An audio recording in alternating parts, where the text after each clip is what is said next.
സ്ഥിരം നമ്മളോട് പലരും ചോദിക്കുന്ന ഒരു കാര്യമാണ്, നിങ്ങൾക്ക് ഇൻവെസ്റ്റ്മെന്റ് തന്നിട്ട് നിങ്ങൾ ഞങ്ങൾക്ക് ലാഭം ഉണ്ടാക്കി തരുവാണോ ആഫ്രിക്കയിൽ? അല്ല, 100% അല്ല. നിങ്ങൾക്ക് നിങ്ങളുടെ പേരിൽ ആഫ്രിക്കയിൽ ഒരു കമ്പനി സ്റ്റാർട്ട് ചെയ്ത് ഒരു ബിസിനസ് തുടങ്ങണമെങ്കിൽ സാധാരണഗതിയിൽ എന്താണ്, ഒരു പരിചയമില്ലാത്ത ഒരാൾ ആരെങ്കിലും പറയുന്നത് കേട്ട് ആഫ്രിക്കയിൽ ചെല്ലും. ഒരു പക്ഷേ അവിടെ എങ്ങനെ കമ്പനി രജിസ്റ്റർ ചെയ്യണമെന്ന് അറിയില്ല, അവിടെ അങ്ങോട്ടും ഇങ്ങോട്ടും ഒരുപാട് സമയം നഷ്ടപ്പെടും, ചിലപ്പോൾ തട്ടിപ്പുകളിൽ പെടും. അങ്ങനെയുള്ള കാര്യങ്ങൾ ഉണ്ടാകാതെ കൃത്യമായ ഒരു നെറ്റ്വർക്കിനകത്തൂടെ നിങ്ങൾക്ക് അവിടെ ഒരു ബിസിനസ് തുടങ്ങണമെങ്കിൽ ആ ബിസിനസ്സിന് അവിടെ സാധ്യതയുണ്ടോ, അങ്ങനെ ഉണ്ടെങ്കിൽ അത് ഏത് രീതിയിൽ എങ്ങനെയുള്ള ആളുകളുമായി നിങ്ങൾക്ക് കണക്ട് ചെയ്യണം, നിങ്ങൾക്ക് പറ്റിയ ബയേഴ്സിനെ നിങ്ങൾക്ക് കണക്ട് ചെയ്യാം.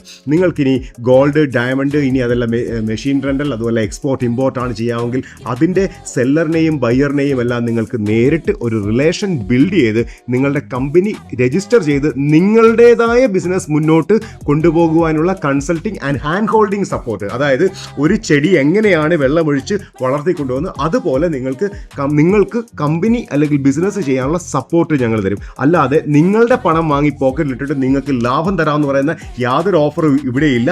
അങ്ങനൊരു ഇൻവെസ്റ്റ്മെന്റ് പ്ലാനും ഇല്ല. ഇനി അതല്ല, നിങ്ങൾക്ക് മുഴുവൻ ഫണ്ട് ഇല്ല എങ്കിൽ അതുപോലെ ഫുൾ ഫണ്ട് ഇല്ലാത്ത ആളുകളുമായി ചേർന്ന്, അതായത് നമ്മുടെ അടുത്ത് എൻക്വയറി വരുന്ന ആളുകളുമായി ചേർന്ന് നിങ്ങൾക്ക് കോ ഓണർഷിപ്പിൽ, അതായത് നിങ്ങളെല്ലാവരും പരസ്പരം പാർട്ട്ണറായിട്ട് ഒന്നിച്ച് വേണമെങ്കിൽ നിങ്ങൾക്ക് ബിസിനസ് ചെയ്യാം. അങ്ങനെയുള്ളവരുടെ നെറ്റ്വർക്കിംഗ് അവരുമായിട്ട് പരിചയപ്പെടാനുള്ള അവസരവും ഉണ്ടാക്കി തരും. അല്ലാതെ നിങ്ങളുടെ പണമോ നിങ്ങളുടെ കമ്പനിയുടെ ഓണർഷിപ്പോ ഞങ്ങൾ ഏറ്റെടുക്കുന്നില്ല. Life never be the same again.